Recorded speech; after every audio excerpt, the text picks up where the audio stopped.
பவி என்னாச்சு? ஒன்றும் இல்லை. பவி உங்களுக்கு ஓகே? ஒன்றும் ஆகலைல்ல? தேவ், என்னாச்சு தேவ்? தேவ், தேவ், தேவ். என்னாச்சு தேவ்? தேவ், என்ன பாருங்க. தேவ், தேவ், தேவ். ஐயோ. Dev, Dev.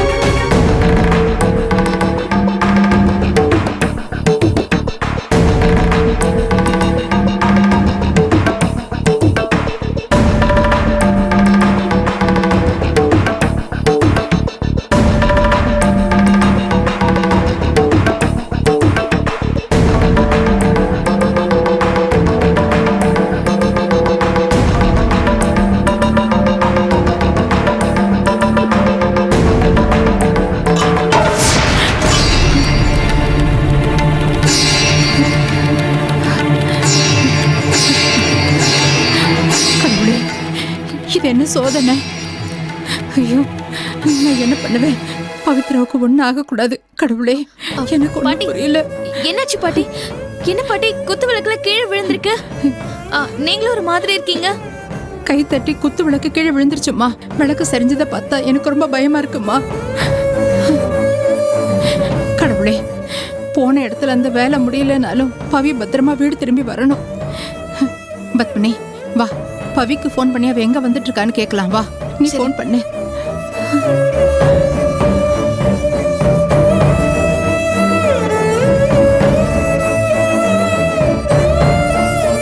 This number is currently switched off. Please try again later. என்ன பத்மினி, ஸ்விட்ச் ஆஃப்னு வருது பாட்டி. பாத்தியா? நான் பயந்த மாதிரி ஆயிடுச்சு இல்ல? ஐயோ, அங்க ஏதோ பிரச்சனை போல இருக்கு. அங்க பிரச்சனைனா எனக்கு இங்க காமிச்சிடும். ஐயோ, எனக்கு பயமா இருக்கே. ஐயோ, இப்ப இந்த விஷயத்தை தேவ் கிட்ட சொன்னா அவன் என்ன கண்டபடி கத்துவானேம்மா. சரி, அவன் கத்துனாலும் பரவாயில்ல, அவன்கிட்ட நம்ம விஷயத்த சொல்லிடலாம். நீ தேவ் நம்பருக்கு போன் பண்ணு.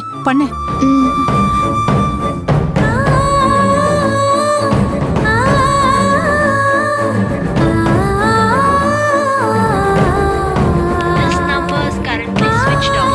Please try again later.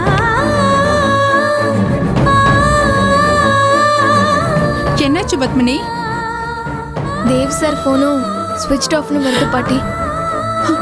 ஐயோ, கடவுளே, இது என்ன சோதனை? ஐயோ, பவிக்கு எதுவும் ஆயிடக்கூடாது. ஐயோ, பவிக்கு ஒன்றும் ஆகாது பாட்டி. இல்ல பத்மினி, எனக்கு என்னமோ தெரியல, மனசே சரியில்லை. எல்லாமே அபசகுணமா இருக்கு. ஐயோ, இப்ப நான் என்ன பண்றது? நீங்க பயப்படாதீங்க பாட்டி, ஒன்றும் ஆகாது பாட்டி. இல்ல பத்மினி, நீ நீங்க தைரியமா தைரியமா இருங்க இருங்க பாட்டி. சொன்னாலும் என்னால இருக்க முடியாதும்மா. எனக்கு ரொம்ப பயமா இருக்கு பத்மினி. ஒன்றும் ஆயிருக்காது பாட்டி.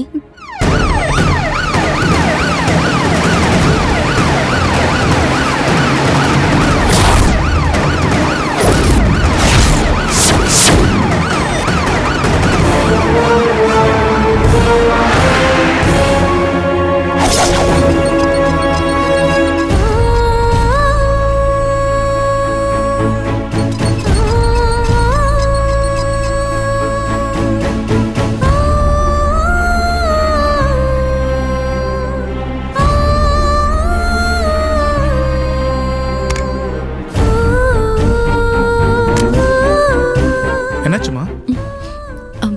காஞ்சிபுரத்துல இருந்து நானும் இவரும் கார்ல வந்துட்டு இருந்தோம். காரை இவர் தான் டிரைவ் பண்ணிட்டு இருந்தாரு. திடீர்னு கண்ட்ரோல் இழந்து ஆக்சிடென்ட் ஆயிடுச்சு டாக்டர். இவர் உடம்புல எதுவும் பலமா அடிபட்டிருக்கான்னு தெரியல, ஆனா அங்கேயே மயங்கி விழுந்துட்டாரு. கொஞ்சம் என்னாச்சுன்னு பாருங்க டாக்டர். ஆக்சிடென்ட் கேஸா? போலீஸ்க்கு இன்ஃபார்ம் பண்ணிட்டீங்களா? இல்ல டாக்டர், இப்பவே இன்ஃபார்ம் பண்ணிடுறேன். முதல்ல இவரை பாருங்க. பணம் எவ்வளவு செலவானாலும் பரவாயில்ல, இவரு நல்லபடியா குணமாகி வரணும் டாக்டர். பதட்டப்படாதீங்கம்மா, நான் என்னன்னு பார்க்குறேன். நீங்கள் முதல்ல போலீஸ்க்கு இன்ஃபார்ம் பண்ணிடுங்க. உங்களுக்கு ஏதாவது அடிபட்டு இருந்தா ஃபர்ஸ்ட் எய்ட் பண்ணிக்கங்க. எனக்கு ஒன்றும் அடிப்படல டாக்டர். அப்புறம் டாக்டர், ஒரு டெஸ்ட்டுக்காக நாங்கள் ஹாஸ்பிட்டல் போயிருந்தப்போ இவர் ஹார்ட் ரொம்ப வீக்காக இருக்குன்னு டாக்டர் சொன்னாங்க. இப்போ ஆக்சிடென்ட் வேற ஆயிருக்கு. அதான் எனக்கு ரொம்ப பயமா இருக்கு டாக்டர். கொஞ்சம் நல்லா பாருங்க. நாங்களும் எல்லா டெஸ்ட்டும் எடுப்போம்மா. என்னன்னு பார்த்துட்டு உடனே ட்ரீட்மெண்ட்டை ஸ்டார்ட் பண்ணிடுவோம். தைரியமா இருங்க. கொஞ்சம் வெளியே வெயிட் பண்ணுங்க.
பத்மினி, என்ன அவசரமா வர சொல்லியிருந்தீங்க?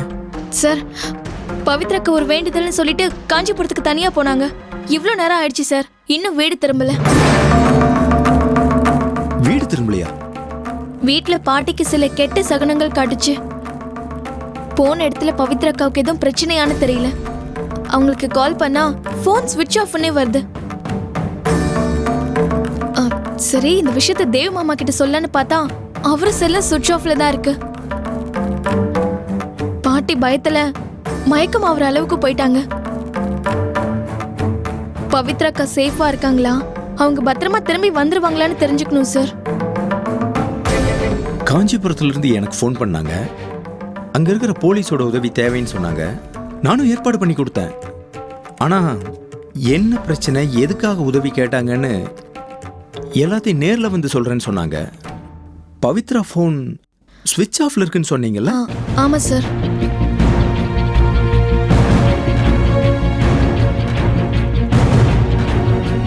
This number is currently switched off. Please try again later. Sir, என்னாச்சு சார்? ஸ்விட்ச் ஆஃப்ல தான் இருக்கு.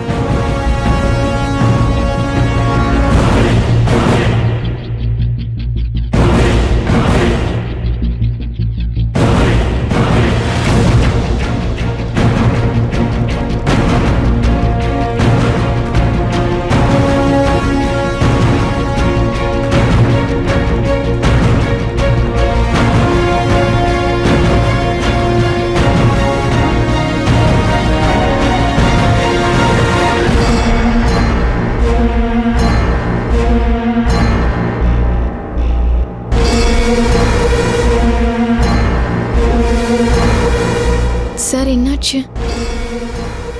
பவித்ராவுக்கு உதவி பண்ண லேடி கான்ஸ்டபிளுக்கு தான் நான் கால் பண்ணேன். யாரோ ஒரு லேடி வீட்டுக்கு பவித்ராவை கொண்டு போய் விட்டுட்டு அவங்க உடனே ஸ்டேஷனுக்கு போயிட்டாங்களாம். யார் அந்த லேடியா இருக்கும்? கோயிலுக்கு போறேன்னு தானே சொல்லிட்டு போனாங்க. எதுக்கு அந்த லேடியை போய் சந்திக்கணும்? ஒன்றும் புரியலையே. சரி, மறுபடியும் நான் அந்த ஊர் ஸ்டேஷனுக்கு கால் பண்ணி கேட்குறேன். நீங்க ஜாக்கிரதையா பாட்டியை பார்த்துக்குங்க. சரிங்க சார்.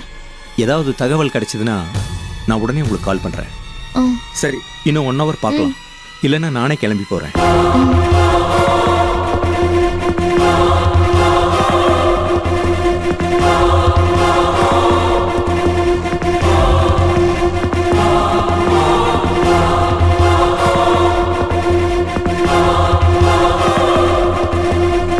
பத்மினி. என்ன சார்? மறுபடியும் மாதவியை பார்க்க ஜெயிலுக்கு போனீங்களா?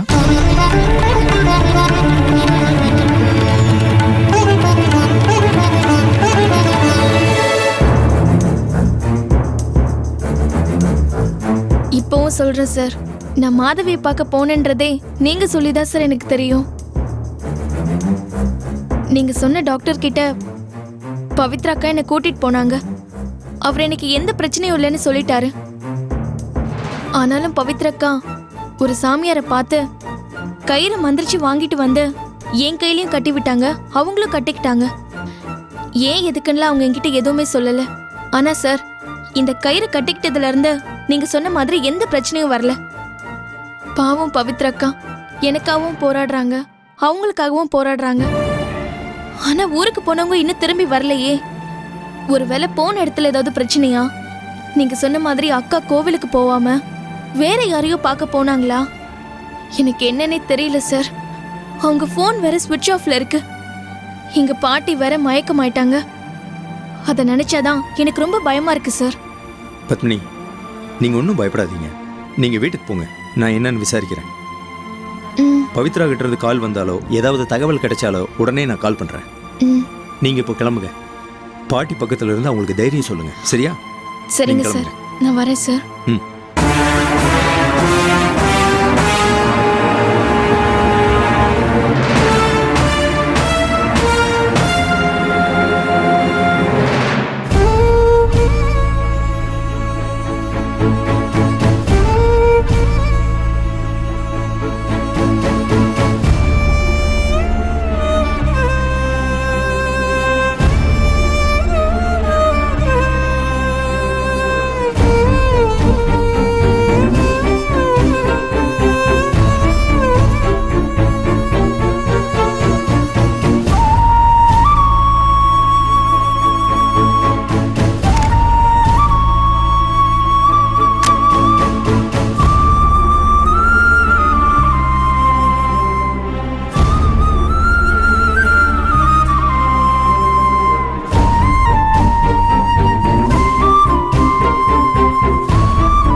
செல்லு எப்போ ஆஃப் ஆச்சுன்னே தெரியலையே.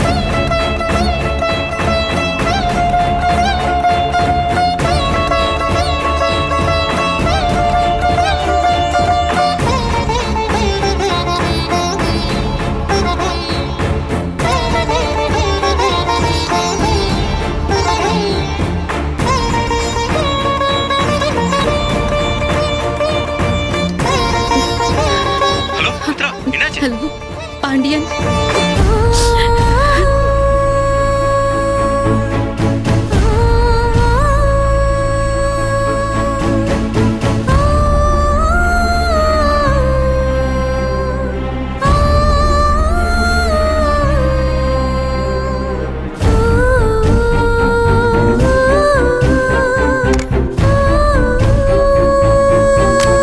டாக்டர் இப்ப எப்படி இருக்காரு? பயப்படுற மாதிரி ஒன்றும் இல்லைம்மா.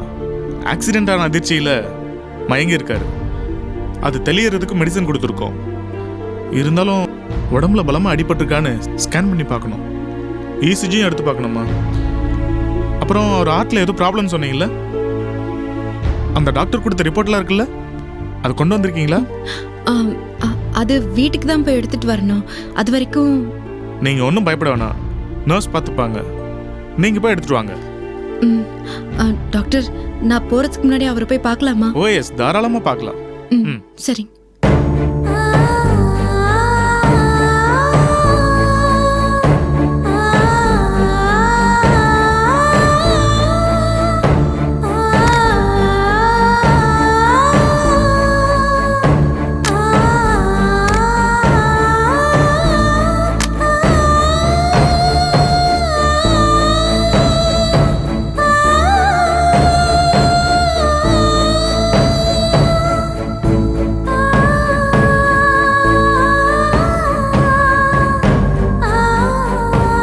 பேஷண்ட்டை டிஸ்டர்ப் பண்ணாதீங்க மேடம்.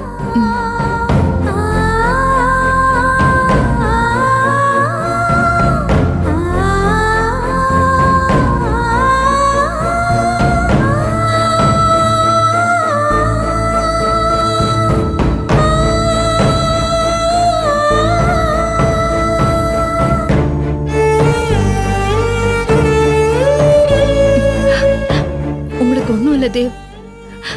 மயக்கம் தெளிஞ்சு நீங்க சீக்கிரமே கண் முடிச்சிருவீங்க. குணமாகி வீட்டுக்கு கண்டிப்பா வந்துருவீங்க. உங்களுக்கு ஒன்றும் இல்லை.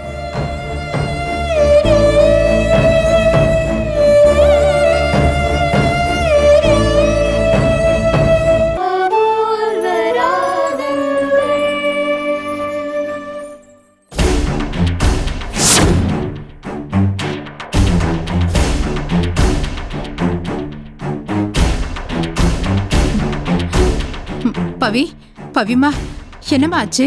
ஆ, உன் முகமே சரியில்லையே, என்னாச்சு பவி? ஆ, உனக்கு ஏதாவது ஆபத்தா இருக்குமோன்னு எனக்கு இங்க ஒரே படபடப்பா இருந்தது. உனக்கு ஃபோன் பண்ணா சுவிட்ச் ஆஃப்னு வந்தது. தேவ்க்கு ஃபோன் பண்ணாலும் அவன் ஃபோனும் சுவிட்ச் ஆஃப்லயே இருக்கு. என்னமோ ஏதோன்னு அப்படியே சரிஞ்சு போய் உக்காந்தவ தான் அந்த இடத்த விட்டு எந்திரிக்கவே இல்லம்மா. என்னம்மாச்சு? ஆ, பாட்டி, எனக்கு ஒன்றும் இல்லை. உங்க பேரனுக்கு தான். என் பேரனுக்கா? அவனுக்கு என்னாச்சு சொல்லுமா?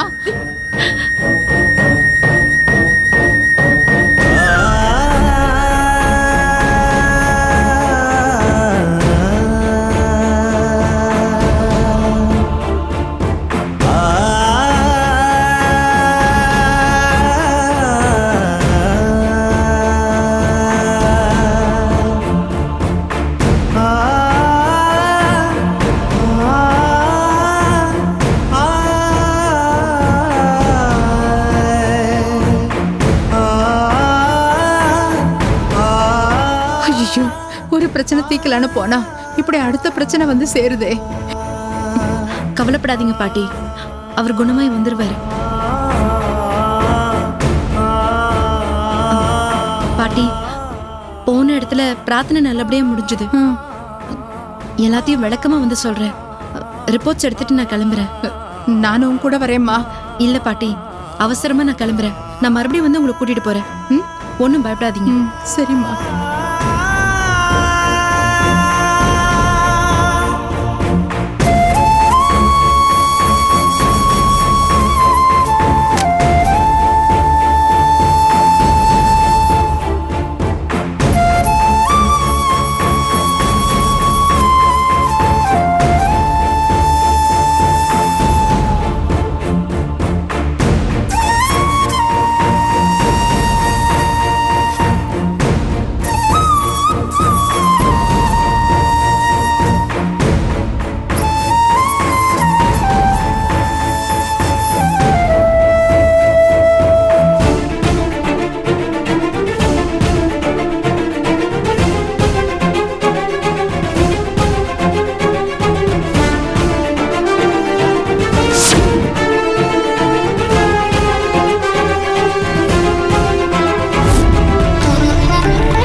காரணத்தை கொண்டும் இந்த கயத்தை மட்டும் கழட்டக்கூடாது தாய்.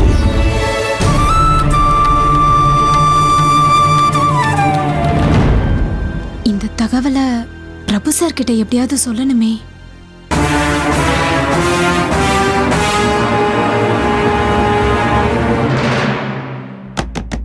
அக்கா, அக்கா.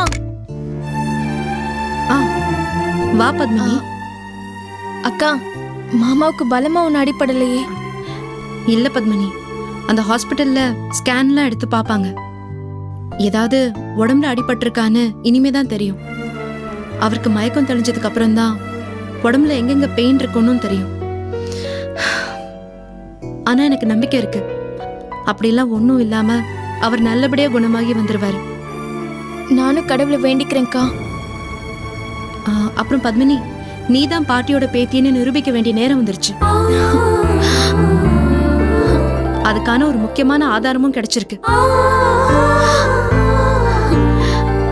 அவரை டிஸ்சார்ஜ் பண்ணி வீட்டுக்கு கூட்டிட்டு வரும்போது நீ பாட்டியோட பேத்திங்கிறது நிரூபணம் ஆயிடும்.